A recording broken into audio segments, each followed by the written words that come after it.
ठीक है।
Good evening, everyone.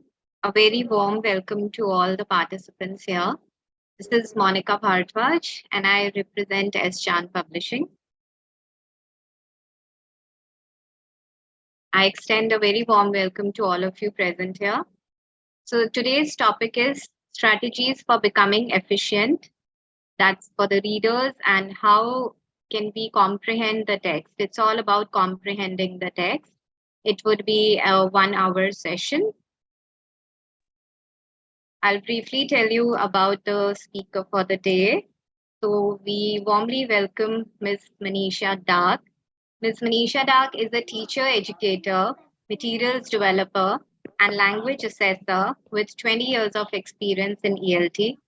She holds an MA, MEd, MA, TESOL, Delta, and a range of professional certificates from universities in India, the UK, and the USA. She currently offers services to multiple national and international organizations, including British Council, IDP, Macmillan, Cambridge English, and S-Chan Publishing. Before I move ahead, I wish to tell you something about the quiz that we are going to have. So the teachers who are already aware, we had 3 sessions for English. The last session had already been conducted. It was held on 8th April. And so we are pleased to invite you to participate in the quiz, which is designed to assess your learnings after attending these 3 informative sessions. The first session was on sub-skills of reading, which was already held on April 8th. The second session is today, the 15th of April, which is strategies for becoming efficient readers, comprehending the text. And the third session is going to be about using reading text to teach language. That would be conducted on 22nd April, the next Saturday, from 5:30 p.m. to 6:30 p.m. again. And the participants, you all are eligible for the quiz, and it's actually important to attend all the 3 sessions. However, if any of you have missed the previous sessions, we do have the recording on our YouTube channel. So you could go to schandgroup.com events. You could go there. The YouTube channel is there, S Chand Academy. You could subscribe there and see the previous video, which was held on April 8th, the session. And today's session will also be there, and subsequently the third one. And the quiz date I would like to tell you is April 22nd. So you could mark your date for that so that you could participate in the quiz. And actually, we encourage you to join us live for all the sessions and actively participate in the quiz to make the most of this learning opportunity. So kindly subscribe to the channel to stay updated for all of the upcoming events as well. And participants will be muted throughout the entire session. However, when Ms. Manisha has some questions to ask, definitely you could answer at that time. Please ensure you have a pen and paper to note important information. The chat box will only be enabled during the question and answer round and disabled for the rest of the session. And further, there's a query always for the e-certificates. So the teachers must fill out a feedback form to receive their e-certificate from us. And after the session, the feedback form will be sent to your registered email ID through which you have joined us. So over to you, Manisha. Hi, good evening, everyone, and welcome to the second webinar, which is on strategies to help your learners become efficient readers. All right, quickly, let me share my screen. All right, so let's get started. Let me begin by, sharing some data that talks about the reading ability of children in India. And some of you might be aware of this data, but this data is definitely worrisome. Now, if you pick up any report, whether it is annual status of education report published by Pratham, or you pick up Where India Reads, a report published by an NGO, or a survey conducted by Stones to Milestones, another agency that takes care of reading skills or studies reading skills of children in India. Any report that you pick up, one most common finding among all these reports is many of India's children can't add, they do not have basic literacy skills, or they can't read, they don't have basic literacy skills. Now that's worrisome. If you look at the report, the recent report by ESSA, it compares the data with that of in 2009, which says the survey was conducted in Jharkhand and a similar survey was conducted in 20 other states. And the report says in 2009, around 18.7% of class 3 students were able to read a class 2 textbook, which means a level lower than their own level. And look at the percentage, it's just 18.7%. And the concern is this percentage reduced or decreased to 14.7 by the time we came to 2022. The same survey also says children who are studying in classes 8 to 12, which are 14 to 18-year-olds in rural areas, can read only class 2 level textbooks. Now imagine the amount of challenge and the struggle that these learners go through when studying their own level texts.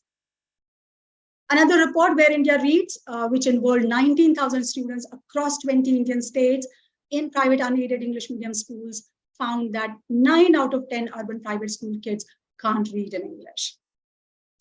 The report in 2012 noted this percentage at 14.5, the kids who were able to read without any difficulty, which means the rest of the students had difficulty reading. This percentage improved a bit in 2000, and the next year is 2016 to 16.2. But by the time, again, we came to 2022, the basic reading proficiency of school children decreased once again. Let's look at some more data. The news headlines based on the latest report, ESSA says 25% of class 8 students can't read text for class 2. And those of who could read, those students who could read, like 25 students who could read, 60%, only 60% could understand what they read, which means 40% of those 25% did not even understand what they were reading. COVID has made things more difficult. Gujarat survey reveals that reading abilities of rural school children post-COVID were impacted very badly, and they were worse than their math skills. Now, if you look at all these data, what it says is reading ability among children has gone back to pre-2012 level due to pandemic. Now, all of this is worrisome. It should, and the question that we need to ask ourselves as educators is, what can we do in our classrooms that our learners become efficient readers? Now, I'm not saying that we have solutions to all the problems that our education system is facing, but what can we do right from the beginning, when children come to school, so that we are able to make them efficient readers over time as they progress from their young years, primary school to middle school to high school, and even later in their real life. So that's what we are going to look at. And hence the focus of this webinar is threefold. We are going to look at how to help our learners read the text. And when we say read the text, we're talking about text in black and white, how to read words, how to read sentences, identifying the words and sentences in black and white. We are then also going to look at what are some of the strategies that our learners can employ or that we can teach them, which will help them comprehend the text. And the third thing that we're going to look at is how we can help learners make the most of reading inside the classroom, not just inside the classroom, but also outside the classroom. All right, so let's get started with the first segment of this webinar. How do we help our learners read the text? You know, when they come to school, when they've just begun reading, what do we do? What kinds of activities do we do in the classroom? Now, there are layers of skills when we talk about reading. And these are the 6 skills that the teachers must employ to help their learners begin reading. Yeah? And these skills have been arranged from least challenging, which is building phonemic awareness, to the most challenging, which is substitution. And therefore, you must follow the same order. So you can't teach children deletion even before they have learned blending or segmenting, for example. So these are the 6 skills. Do them in the same order. That's what the research suggests, going from easy to complex. So let's look at these 6 skills one after the other. So building phonemic awareness. Now, this refers to identifying sounds. The letters have associated sounds, and building phonemic awareness involves helping learners identify the sounds and put graphemes to it. So the written letters against the sounds, that's what it includes. What can we do under this? We can begin by the simple thing, asking learners to identify the beginning sounds. So you say a word or they read a word, all that they have to do is identify the sound that it begins with. They may not be able to read the whole word, that's fine. So if we say cat, what's the sound that you hear in the beginning? Ka, that's the sound. Yeah. And this is the simplest because it's easier for learners to identify the beginnings. Once the learners are able to identify the beginning sound, you can give them certain activities in which you can give them a list of words along with the pictures and say, identify all the words that begin with b sound, for example, or sound, or r sound. And then they could either encircle, cross out, color those pictures. These are different activities that you can do for this one. After beginning sounds, you can then ask learners to identify the ending sounds in a word.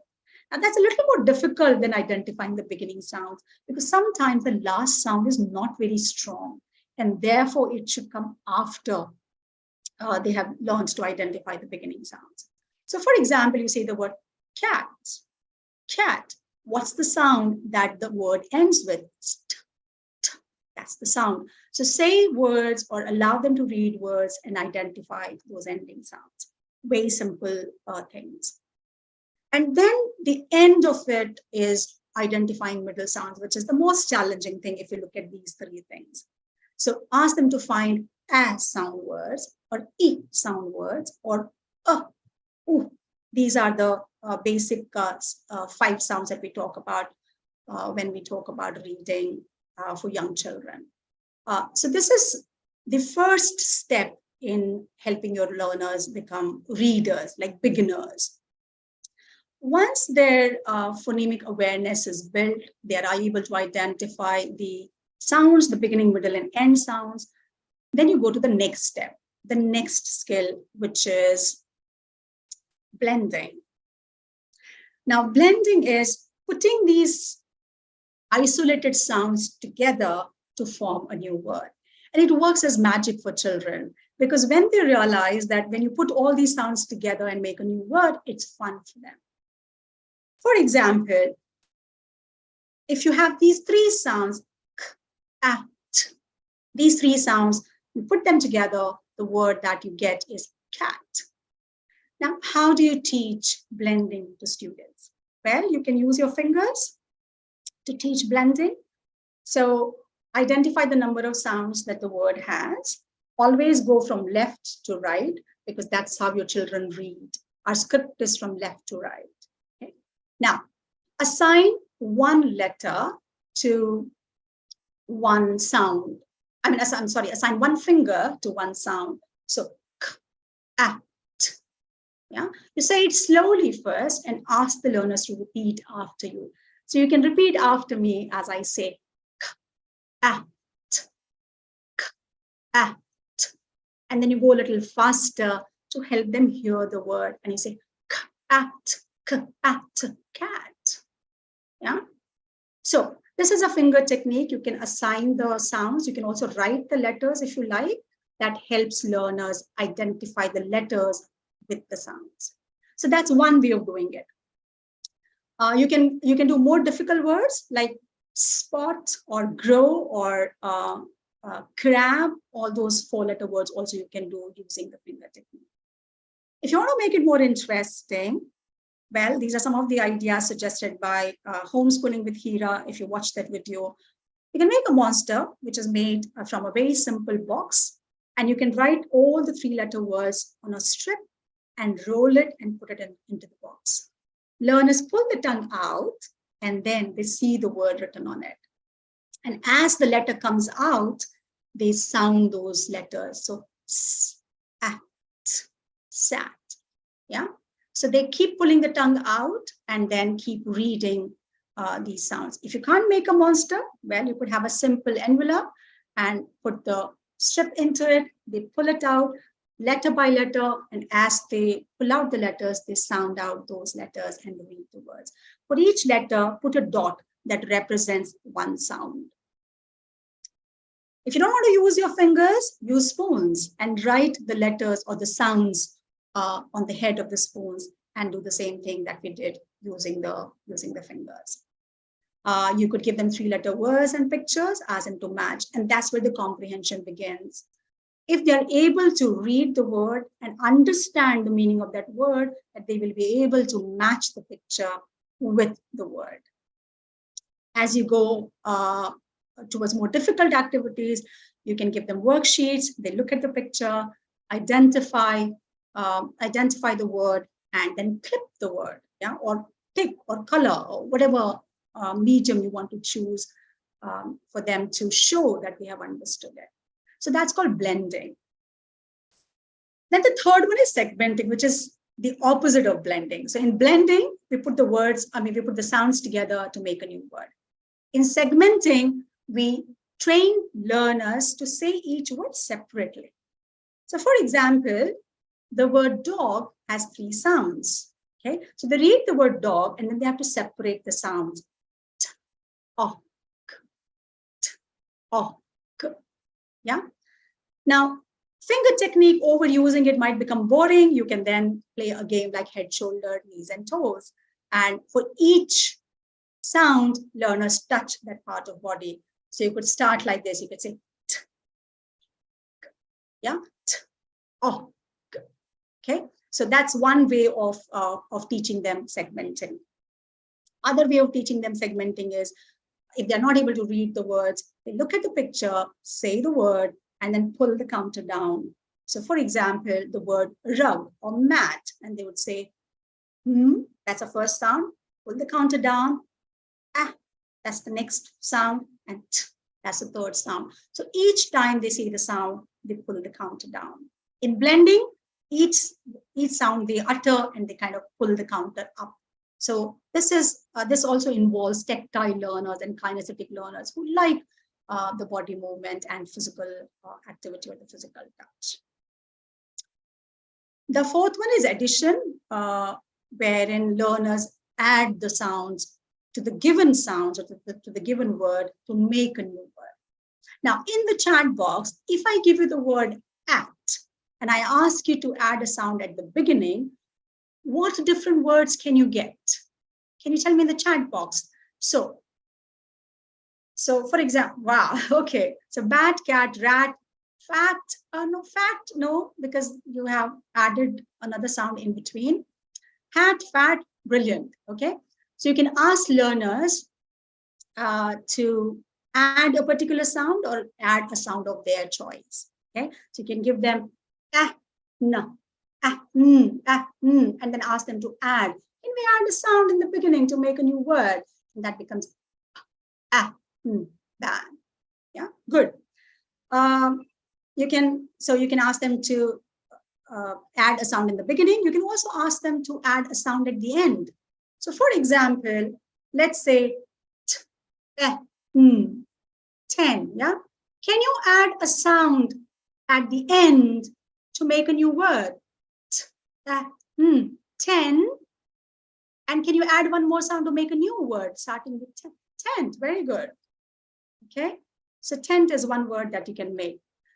Let's say t, a, r, t, a, r. Well, scent, you have added the sound in the beginning, which does not work. That works for addition. That works for substitution, but not for addition. Okay. Tart, very good, Sohita. Sushila, sorry. Yeah. All right. So that's called addition of sounds. So learners are able to use their phonemic awareness that they had learned previously, blending, and then the knowledge of addition to add sounds. So they are putting the previous skills also to use here. Right.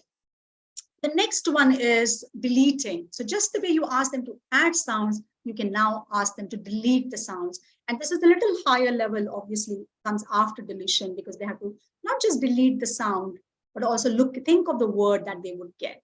Yeah. So for example, if I give you the word grow, if I give you that word, and if I delete the ending sound, the beginning sound, what word do you get? Yes, roll. Okay.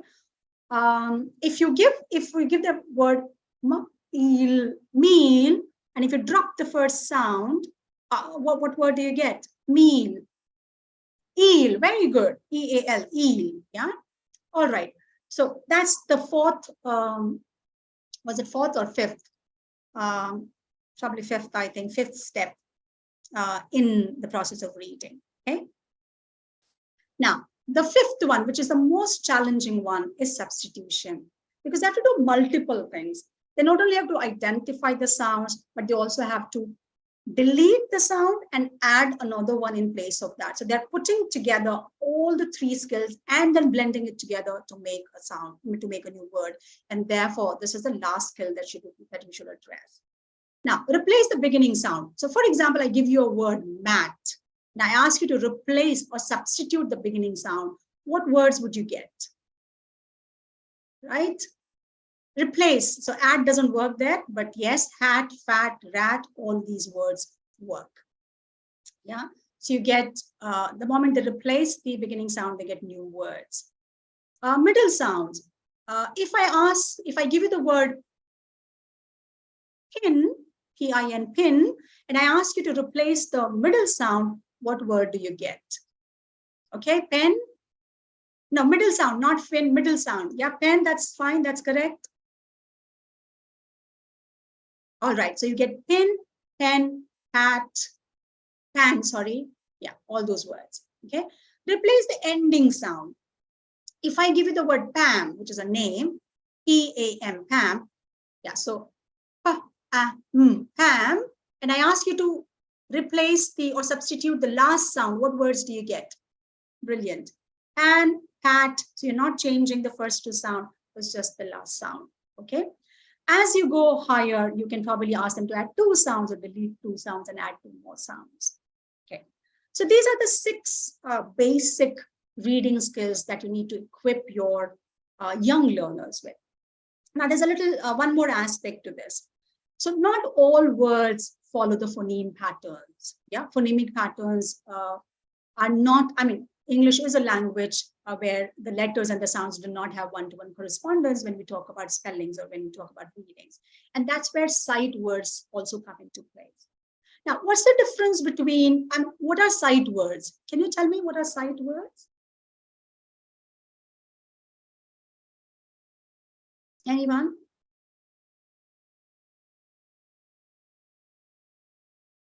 Okay, look, yeah. Look and say, all right. All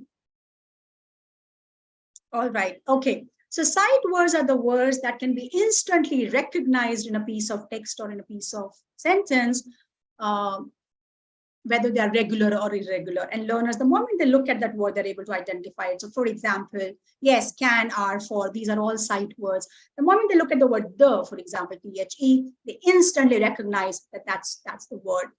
And you can have different techniques to teach those words. For example, you can show them a word, say the word, ask them to repeat. You can put that word in the midst of all the other words, ask them to identify it. You can write the sight words on the board, say the word, ask them to slap the board. These are different ways in which you can train your learners in identifying the sight words. High frequency words are those words that appear frequently in text. Okay? And most of these words are structure words. They're not content words. They do not have any meaning in themselves. Now let's look at some of the interesting data about sight words and high frequency words. You look at this table in which there are 13 words given. Now, these 13 words account for 25% of the words in the text that your learners would encounter. Yeah, 25% of the text. And therefore, these are extremely important. And if you look at these 13 words, only 6 are considered irregular. So for example, you look at number 12, you can easily sound it out. Of, for. Yeah, you look at number 2, of. Yeah, you look at number 6, in. So most of these words are regular words. You know, the sounds and the pronunciation of the word go hand in hand. All right. The other interesting data is this table where there are 109 words given to you. Now it is said that these 109 words account for the 50% of the words in a text. And if your learners know how to read these 109 words and couple it with their basic phonemic knowledge, they will be able to read 90% of the single syllable words. Interesting, isn't it? So if they are able to read 90% of the single syllable words at their level, that's fantastic. That's all you need to do. Raise the basic phonemic awareness and then teach them these 109 words. So this is about how we can equip our young learners with necessary skills so that they can begin to read and comprehend. You need to have some considerations though. So you need to find out what your learners are struggling with when they're reading. For example, they may not be able to distinguish between E and E sounds, yeah, short, long vowel sounds, or they're not able to identify or distinguish and A sounds. Once you identify the problem, you know how to address that. So give them more practice in those words. Allow room for repetitions because learners do not have long memory. You need to keep repeating in your lessons to help them learn. Research says that you need to repeat something as many as 16 times, 14 to 16 times before your learners can retain that information in their mind. And give struggling readers additional time. Learners have their own pace of reading, so be patient, give them time, and provide lots of exposure to reading. Display words in the classroom, on the walls, on the staircase. I think I've seen some of the school buildings where everywhere there's exposure to reading, not just in the classroom. They have written the numbers in words and digits for each staircase or each step of the staircase. They have made word walls wherein they're displaying the words that learners read or learn in their classrooms. So there are different ways in which you can provide exposure to reading. So that's about the first segment of our webinar today, wherein we looked at how we can help our young learners read. Now let's move to the next segment in which we are going to focus on how we can help our learners comprehend the text. If you attended my last webinar, and if you haven't, don't worry, it's available on YouTube. It was on sub-skills of reading, in which I looked at these 5 sub-skills. The teachers must design tasks in a way that they test these sub-skills of reading for learners. And these sub-skills, these tasks help teachers give a piece of evidence that, yes, my learners have understood the text. So I'm not going into details here, but these are all useful skills if we want our learners to read for overall idea of the text, which is reading for gist, or if you want them to focus on specific details in the text, like places, dates, numbers, or if you want them to read very carefully and understand the entire text, like such as reading for details, or if you want them to deduce the meaning from the given text, the information is not directly given, but learners have to read between the lines to understand. So watch that webinar. That will give you a good idea about these sub-skills which contribute to comprehension of reading text. In this webinar, we are going to look at 4 strategies. Yeah, we're going to look at visualizing, how you can train your learners visualize as they read.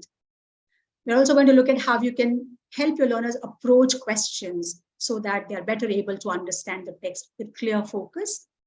How you can help them use text features to understand the text, and how you can design different types of questions to address different types of comprehension. So that's the focus of the second segment of this webinar. Now, visualization. Now, visualization is a skill in which learners create mental images as they read. It's like watching a movie as you read. And because we're able to watch or create those mental images in our head or in our brain, we are better able to comprehend the text. For example, encourage your learners to use all their 5 senses when they're reading and ask questions like these. For example, if they're reading a text on the Candyman, yeah, the Candyman who rings the bell every time he comes to somebody's colony, ask questions. How does it sound like? What's the sound like of the bell that he rings? Or the candies, ask them to think about the candies as they read. What does it smell like? Or what does it taste like? Or how does it feel like? Is it smooth? Is it cold? Is it kind of melting? Is it sweet? Is it sour? Is it sweet, sour, both? These kinds of questions. So the learners are constantly encouraged, constantly interacting with the text as they read. Now let's practice some of the visualization techniques and see how you can do that in your classrooms. All right, everyone, I want you to be ready with a pen and a paper if you have it handy. If you do not, then please create a mental image. Yeah, but I would definitely want you to, I would recommend that you draw as I say. Now, for example, the first visualization technique is draw what's on your mind. Okay. Now, at a lower level, you can ask your learners to read the sentences and draw what comes to their mind when they read it. So would you like to just try and draw or create a mental image when you read the sentence? Alice saw a scary sunflower with a skull face. Yeah? Draw or create a mental image.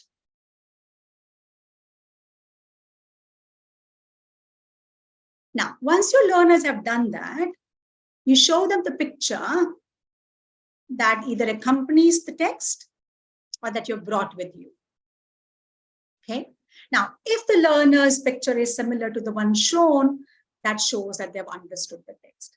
So when you go around in the classroom and see that they have drawn what they've read and how far it is from the sentence, it gives you an insight into their reading ability.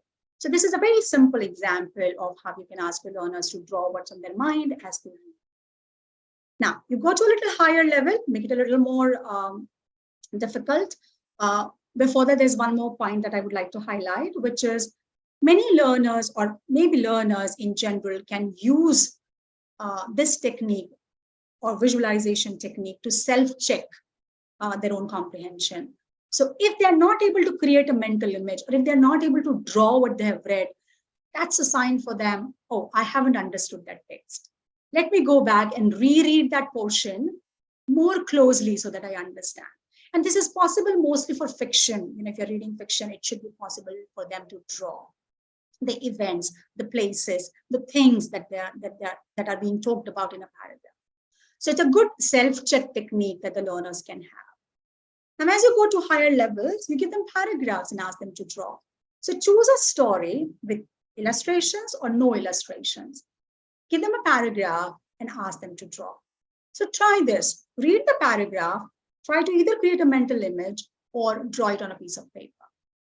But I would give only one option to my students, draw, because I want to see. I can't read their mind. I can't get into their heads and see what they are thinking about. And therefore, I would want them to draw. Okay. And then you could give all the paragraphs at one go, ask them to read each paragraph and draw a picture. And then at the end, reveal the pictures. Okay. Or you can give them the pictures and the text and ask them to match, which is another way of helping your learners read the overall idea of the text, which is called reading for gist. Okay? But for visualization, they either create mental images or they match, they draw the pictures and then compare their pictures with the ones that the teacher is showing. So that's another way of doing it. Now, sometimes it is not possible to draw what the text says. Okay, let's look at one example. And I want you to be ready with your responses in the chat box. Share what's on your mind as you read this. Right. So let me just open the chat box first. All right. Okay. So I'm going to now show you the piece of text and tell me what comes to your mind.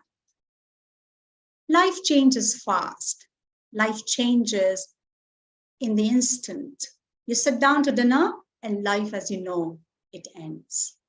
Now, what comes to your mind when you read this? Ice cream. All right. What else? So look at the text. It talks about life. Life changes fast. Life changes in the instant. You sit down to dinner and life as you know it ends. What is it talking about? Very good. Anything that can happen at any time. A very busy day, okay? Our life in general, okay? Look at the last part. It ends. What does that bring to your mind? Very good. Change is the only constant thing. Enjoying life's moments. End of the life. Very good, Monalisha. So encourage your learners to share what comes to their mind as they read the text. That's another way of encouraging them to use visualization. Okay, so that's one technique. Hope you found this useful. Let's look at the next one, which is how your learners can approach the questions. Right. So we are going to look at the steps and then we're going to practice this. So encourage your learners to read the questions first and then the passage or then the story or the text. Tell me in the chat box, why should I ask them to read the questions first and then the text?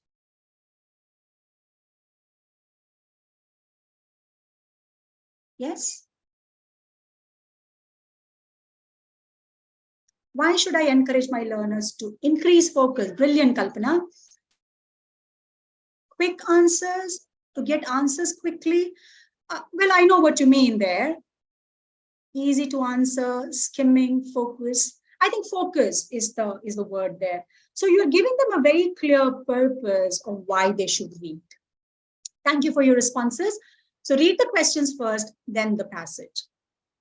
Once you have read the question, or once they've read the question, ask them to understand what the question is asking for. Is it asking for the overall idea of the text? Or is it asking for my personal opinion?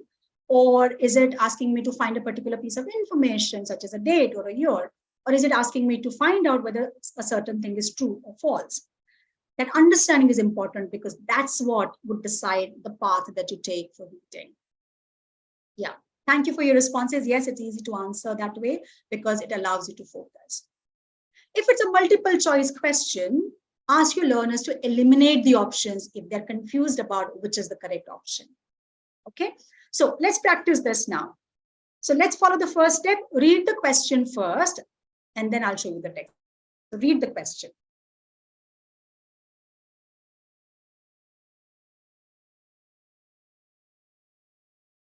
Okay.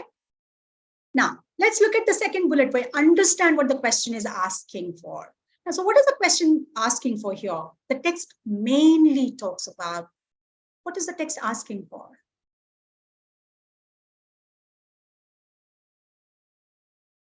Why? No. What is it? Pets. Okay, pets, but the text wants me to identify the main idea. See, the word is mainly, the text mainly talks about the reasons and one of the three options. Yeah, so it's a main idea of the text. All right. Now, I'm going to show you the text. Tell me the correct option. 1, 2, or 3, write in the chat box. Answer the question, please.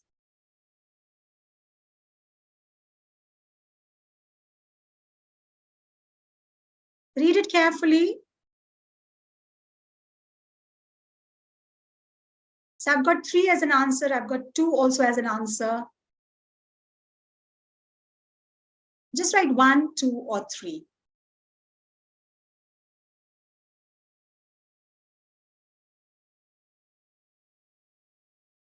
All right, most of the answers are 2. There are some 3s. Okay, so now some of your learners have answered number 3. Some of your learners have answered number 2. Let's look at all the options. Nobody has written 1 so far. Why? So the text mainly talks about the reasons why it is good to keep pets. Why did you not choose number 1? So let's eliminate that option. Now somebody's saying 1. So Shalini Mishra, for example. Shalini Mishra, yeah. Tell me, why have you chosen 1?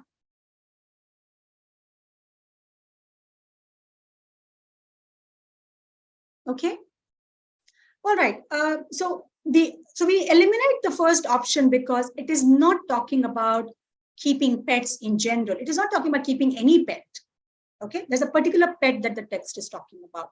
And therefore, 1 is ruled out. 1 is not the option because it says why it is good to keep pets. Well, no, the text doesn't talk about why it is good to keep dogs as pets or rabbits as pets. No, it's not talking about that. Let's look at the next one, which is the correct answer. Why cats are good pets. Okay, so I'm not sure at this point. So let's look at number 3. People should keep in mind the reasons people should keep in mind when buying pets. Now, that's not the correct answer either because it doesn't talk about buying pets anywhere. Okay, even if I take that it is implied, it still doesn't talk about buying pets in general. It's just talking about cats as pets.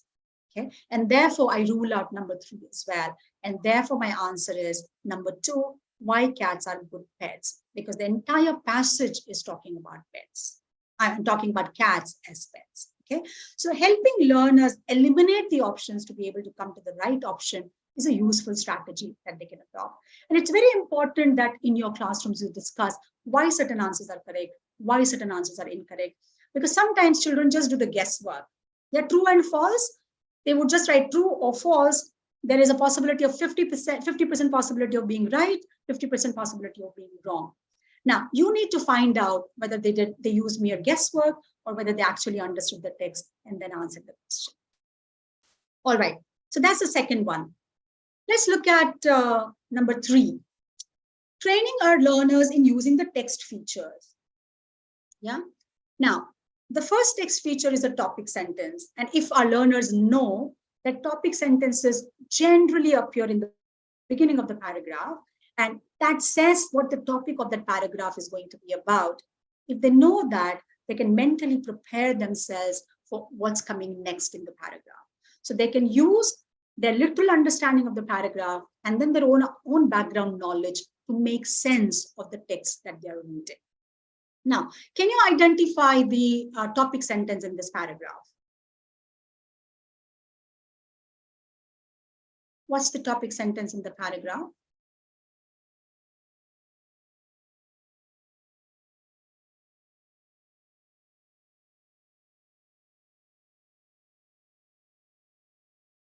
Yes, cats are good pets. That's the topic sentence.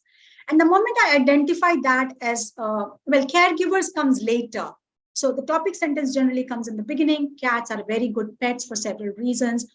That's the topic sentence. Now, if that's the topic sentence, and let's say I have not looked at the remaining part of the text, can I imagine from the sentence, cats are very good pets for several reasons? What do you think will the paragraph will talk about? Of course, cats as pets, but it will mention several reasons. It will give me the reasons for which we can say cats are very good pets. Okay. Now, so that's about the topic sentence. The next is main idea and the details. So the main idea is generally the topic sentence that cats are very good pets. But what are the details here? Yeah. So if you look at the remaining paragraph, yes, they take care of their kittens, they take care of their owners, If you train them, then they require almost no cleanup. These are the details that contribute to the main idea. Now, if this understanding is clear, then learners are able to identify the main idea or distinguish the main idea from the details given in the paragraph. Okay. Now, the third is contextual clues. How do you encourage your learners to use contextual clues to make sense of those, let's say, make sense of some of the words that they don't understand? Now, look at the word litter. Yeah, demonstrate this technique of think aloud before your readers. So let's say, imagine you are reading the text, okay, and you do not know the meaning of the word litter. And you say, all right, what could this word mean? A litter box. Well, it's a box, of course. It's a kind of a box. Now, let me read what comes before this. So cats are quite clean. Okay, they're quite clean. If you train them to use a litter box, they require almost no cleanup in their areas. All right, now, what do we generally clean? Well, and we use boxes for, let's say, keeping rubbish, because the idea of rubbish is associated with clean. And this is how they think aloud and guess the meaning of the word litter as a box that can be used to collect rubbish. Even if it's close to the actual meaning, it's fine. They don't have to get the exact meaning sometimes to understand the meaning of the text. So that is using contextual clues. Now, cohesive devices. Ask your learners to pay attention to the cohesive devices to understand the text. So if the question is, how do you know the cats are good caregivers? If that's the question, yeah, which means the question is asking for a reason. Yeah, how do you know? Or why do you think they're good caregivers?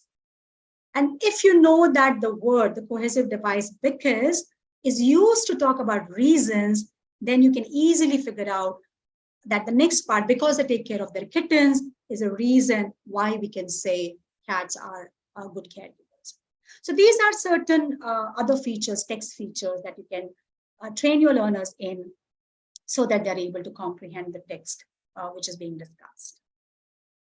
Okay. Now, another way is also to help them identify the text and then ask them, what do you already know about the topic? So let's look at the topic sentence here. Our school's dress code policy has many negative consequences for girls. Now, what is your background knowledge about this topic? What do you already know about it? Well, I know that there's a dress code in every school, most of the schools. I also know that the dress code is different for boys and girls.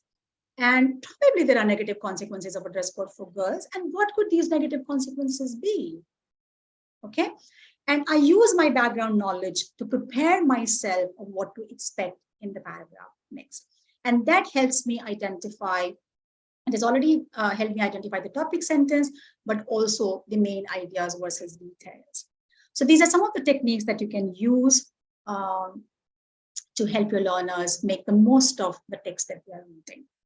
Okay? And the last strategy that you can help your learners adopt is using different questions to test different types of comprehension. Now, this is more for teachers and not for learners. So when you design a reading comprehension test or a task, please know that there are different types of questions that we ask. Can you type some of the types of questions or forms of questions that we use for a reading comprehension? Can you tell me some of the types of questions? For example, yes/no questions is one type of question. Can you think of more types of questions and type in the chat box, please?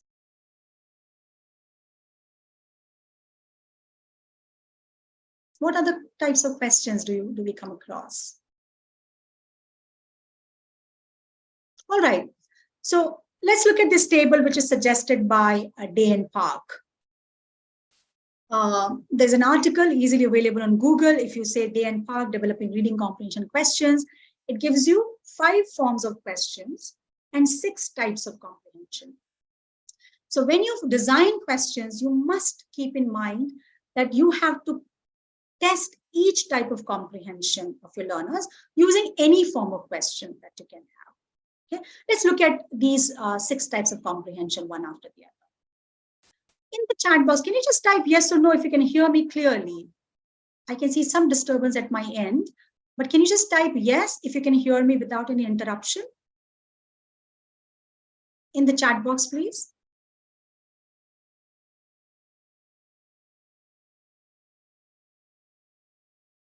Tanisha, if you're there, can you tell me if you can hear me clearly, because I'm not getting any responses from. Yeah, it's all clear. We can hear you clearly. Yeah. All right. Okay. Oh, sorry. There were responses. I forgot to scroll down. Thank you. All right. So let's look at the first one. Literal is basically the information is given in the paragraph. Okay. It's easy to find answers to that, answers to those kinds of questions, because it's directly given. Now I'm going to display 5 questions. You need to match those questions with the forms of questions. Okay. So let's do that. Let's do the first one as an example. Is the passage about cats or dogs? Look at forms of questions. Which type of question is this? Yes, no, alternative, true, false, WH, multiple choice. No, it is not yes, no. Is the passage about cats or dogs? Will you answer this question in yes and no? Alternative, very good. That's the answer. You will not be able to. So is the passage about cats or dogs? You will either say cats or you will say dogs. You will not say yes or no. Okay.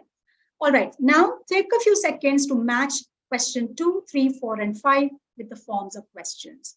So let's look at the second one. Please write in the chat box, second one. What form of question is this? Yes, MCQ. Brilliant. Number 3.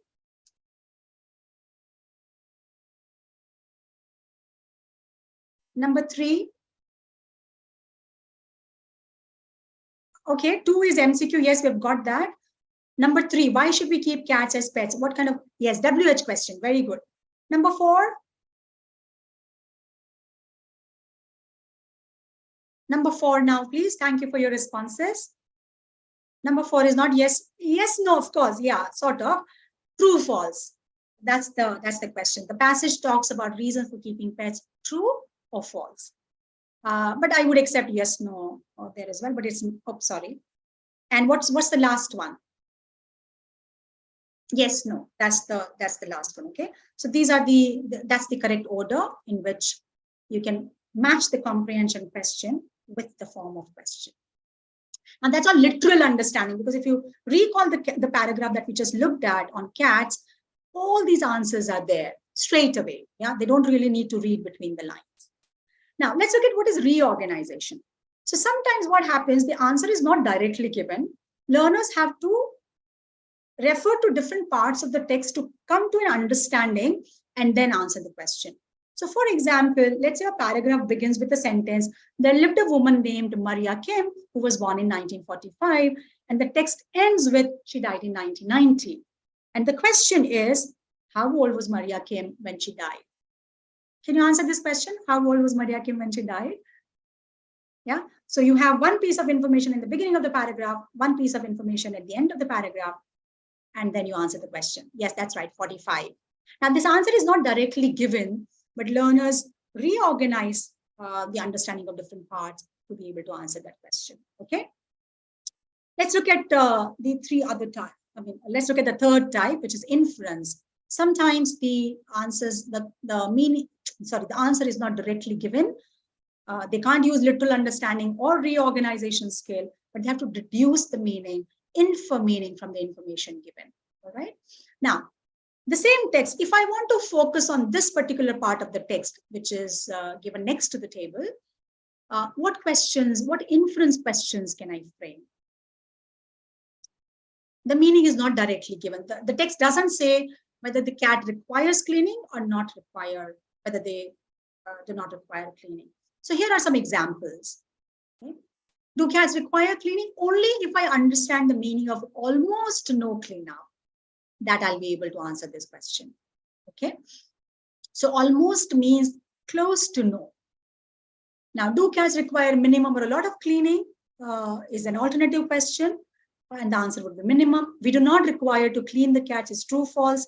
And why do cats need minimum cleaning is a WH question.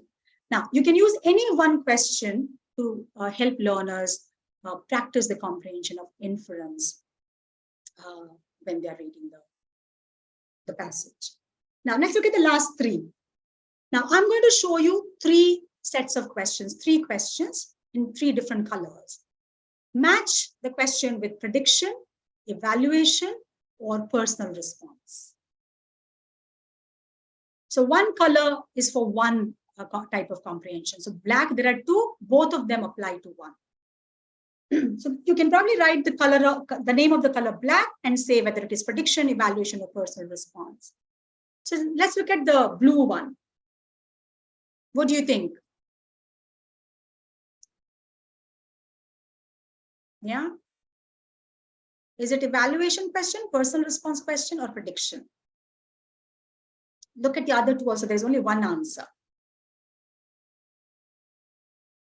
Okay. Personal response, a part of this, yes. But not, yeah. Okay. Hold on to your answer. Somebody has said evaluations. We have two responses here. Let's look at the next one. What do you like or dislike about this article? Would you write personal response for this one or evaluation for this one? The one in the green, what would you say? Is it evaluation or personal response? Personal response, okay? And therefore, the one in blue is evaluation. Now, evaluation refers to the learners evaluating the information that is giving and then that is being given and then give a judgment, okay? So they evaluate the information and then kind of arrive at some sort of understanding.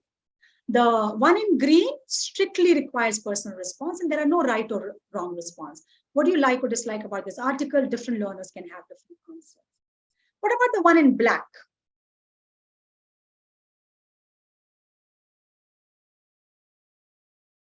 Yeah, that's prediction.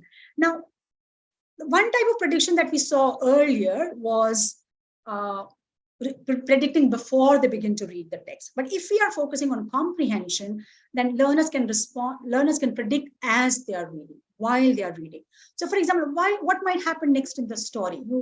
They're reading a story, stop at a particular point and ask them to guess what happens next in the story. Then they can read further and check their prediction. Sometimes you can give them prediction question after they're finished reading. So for example, if a story has ended with two people marrying each other, and then the question is, will they stay married? Why not? They still need to use the understanding of the text to be able to answer that question. So that still has some connection, but they won't have an opportunity to check their predictions, and therefore they won't be right or wrong answers. But the answer has to have some connection with the text. They can't say anything that kind of goes out of, comes from nowhere, okay? So these are 6 types of comprehension that you aim at when you are helping your learners comprehend text. Okay, so when you design questions, please make sure that you have literal, reorganization, inference, prediction, evaluation, personal response, these types of comprehension testing questions, and 5 forms of questions. You have a variety of questions there. So practice more. You read the article, you'll get a better understanding of how to design such questions. All right. So we looked at 4 strategies that you can help your learners learn or train your learners in to help them comprehend the text. I'm looking at my watch. It's 6:27. Can somebody tell me how much time we have? Or Tanisha, Monica? Yeah, hi, Manisha. Hi. Yeah, so would you be needing some more time there? I can. So I'm flexible. So if you tell me finish in next 2 minutes, I can finish in next 2 minutes. It's quite an interesting session. I'm sure everybody is finding the same. So maybe we could take it forward if that's convenient with you for probably another 7 minutes. I'm just conscious of the participants' time. So, all right, what I can do is we are getting messages that yes, ma'am, we can continue. All right, but there are also people who are saying minutes. 3 minutes. Yeah. All right, so let me just wind up in 3 to 4 minutes. All right. Thank you, everybody, for your responses. Thank you. Okay. All right. So the third part, which I won't take long to talk about, is how we can encourage our learners to continue reading outside the classroom or even inside the classroom, but besides reading their course books. Okay. Course books they read as part of their studies, but we want them to become efficient readers, and therefore we need to go beyond the course books to develop their reading habits. Now, this is there's a useful video, and I can share the link in the chat box at the end of this webinar, which you can watch. These are some of the tips that you can have with your young learners when you are reading aloud to them. What are the different kinds of activities that you can do? So this is something that you can do in your own time, and therefore I would skip that here. Let's also look at some of the tips that you can keep in mind while encouraging your young adult learners. So begin with what interests them, because reading is sometimes a boring activity. And if you begin with what interests them, learners would show some enthusiasm in reading. Have a clear purpose. Why are you reading? Do you want information? Do you want entertainment? Do you want knowledge? What is it that you're reading? So once you have found what you're interested in, once your purpose is clear, then you preview the text. There are many texts or many books available. For example, I want to know about time management. That's the problem that I want to solve. Then probably I would look at all the time management books and I would preview. And that's where reading for gist comes in, skimming comes in place. And they choose the text to suit their need and interest. Limit distractions. Sit in a corner where nobody's there to disturb you. Find a quiet corner in your house or at school or in your library and do that. Switch off your phones if you have one, if you're using one, and set an appropriate pace. If you're reading too slow, then you might take ages to finish the book. If you read too fast, then you're not able to understand. So set an appropriate pace for reading. Interact with the text. As you learners read, encourage them to ask questions. Why do you think the character felt that way? Or why is she sad? Yeah? Or what would she do now? She's in a trouble. So ask your learners to ask these questions as they read. And they're constantly interacting with the text. And they can find answers to these questions as they read further. A very important tip is, sorry, I can't see this, just a minute. Yeah, form a habit of reading. It takes about 30 days, it's said generally, if you want to form a habit of reading. But it is slow, but make sure that slowly and steadily you're forming a habit. So read every day. It's important that you don't give up. If you're not interested in the book that you're reading, find another book. Nobody should be compelled to read something till the end. I lose interest in the middle of it, drop that. Read something that interests you further. And I'm talking about books that are besides their course books. For course books, probably they may not have an option. As you read, or as they read, encourage them to mark important points, highlight the text, or write their thoughts in the margin, whatever is coming to their mind. And therefore, their thoughts are becoming visible. They are there in black and white on a piece of paper. Summarize the chapter. They have read one unit, one chapter of the book. Ask them to write the summary of it. And therefore, when they write the summary, they'll be able to remember it better. And then ask them to write the key learning points. What did I learn from this book? I read a book on time management. This is a summary, or these are the key points that the author is discussing. What is it that I'm taking away from the book? And ask them to make a note of these learning points and keep revisiting them, because we forget, our memory is short when it comes to these things. So encourage your learners to keep a diary, and then they can keep revisiting these points. This is about young adult learners. Also encourage them to share. If they've read a book, ask them to share it with their friends. If their friend has read a book, ask their friends to share it with them. And therefore, they keep knowing more about the books. And if the sharing interests them, then they might go and read that book as well. How do we encourage our young learners to read? Now, it's very challenging to encourage our young learners to read. What can we do? Number one, read aloud to them. Children love voices, they love facial expressions, they love gestures. And therefore, it's nice if you read aloud to them, if you act out the words, if you change the voices when you're reading, if you use sounds while you're reading a story to them. Use audiobooks. There are also audiobooks available where the subtitles are there and the words are highlighted as you read. Okay? So that also can encourage them to read on their own. It makes them self-reliant. Discuss the books with them. Why do you think the character felt that way? What would you do if you were in place of that character? Is it a good habit? Is it a bad habit? What makes you say so? So these are the different questions, examples of questions that you can ask your children or your learners. Read books. If there are movies based on those books, encourage them to watch movies. And that kind of helps them, compare the text with the print with the visual. Create a reading corner in your classroom or at home, something which is a comfortable place for your learners.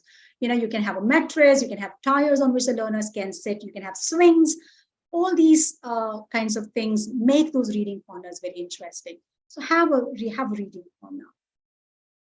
Now, something which is very important is allow your learners to choose their own books. Sometimes the schools prescribe, the teachers will distribute the storybooks. Okay, you are reading this, you're reading this, you're reading that. No, I think what I generally do in my young learners workshops, I spread all the books in the center. We all sit in a circle and I allow learners to choose the books that they want to read. Now, learners would be appealed, would get appealed to the cover page, the title, how the book looks and the feel of it, the length of it, the thickness of it. These are different things that attract learners towards a particular book, and also the topic of the course. Yeah, so allow learners to choose their own books. Pay frequent visit to libraries. Even if you're in school, take your learners to the library and allow them to choose their own books from there. I would recommend that in your school timetable, have a separate hour for reading. And this is reading besides the course books, okay? Reading books which are not a part of their curriculum, but just reading for the sake of pleasure, for the sake of knowledge, for the sake of information. Preach before you teach. Be a good reader yourself. If you keep telling your students to read, but if they don't see you read yourself, then I think even children at home, for that matter, then they probably wouldn't be encouraged to read. So give them an example, be a role model for them, and encourage them to imagine. We talked about visualization, which is a useful technique as they read. Yeah. So these are some of the tips that you can consider to help your learners continue their reading beyond the classroom, beyond the school, in their real life. Okay. Hope you found this webinar useful. We looked at these 3 things. We looked at some of the strategies that you can have to help beginners read. We looked at building phonemic awareness, blending, segmenting, addition, deletion, and substitution. We talked about sight words and high frequency words. We also looked at 4 strategies besides the sub-skills of reading that you can employ to help your learners read, and how you can help your learners make the most of reading. So thank you so much, and thank you for your patience and allowing me some extra minutes. Thank you very much. That's all from my side, Tanisha, Monica. Thank you, everyone. Thank you so much, Manisha. It has been such a wonderful session, and I'm truly honored to be a part of it. I'm sure all of the participants feel the same. We have messages there. It's an awesome session. All praises for you. Thanks for the guidance. And the majority of the teachers wanted you to go on and continue the session. Yeah, but I shouldn't. I'm conscious of the time of other people as well. So thank you for those who asked me to continue. Definitely. So participants, in case you have any questions, teachers, please feel free to ask. If there are any questions, I'm sure Manisha would love to answer those. So they say it's quite informative. Thanks for the guidance. Wonderful. Yeah, I'm sharing the link that I promised I would. Sure. So once the participants stop sending messages, right, because otherwise it would get lost in all the messages. Certainly. Right, okay. So here's the link. And I'll keep pasting it after some time again. So this is the link that I was talking about. You can watch this. This has some wonderful tips that you can use with learners while reading stories to them. Thank you for sharing that. And personally speaking, also, I've truly loved so many important facts that you've shared about the sight words, the 109 words, the high frequency words. I have been glued to the screen all of this while, and I'm sure the other teachers, they felt the same, and loved the 6 layers of skills that you've shared, all in details. I'm sure it's going to help all of the teachers present here, the educators, the participants. And very simply and very beautifully, you've explained it all. So I truly appreciate your presence, your time, and the overwhelming response of all of the participants. Thank you so much, everybody. You've been so actively answering. The chat box is all flooded, all full of messages there for us. So I truly appreciate the patience and the participation of all of the participants here.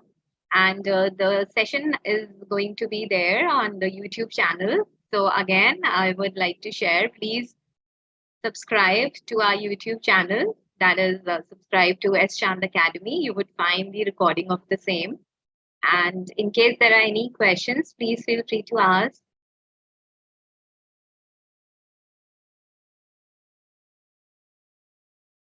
Okay, it's all full of phrases for you.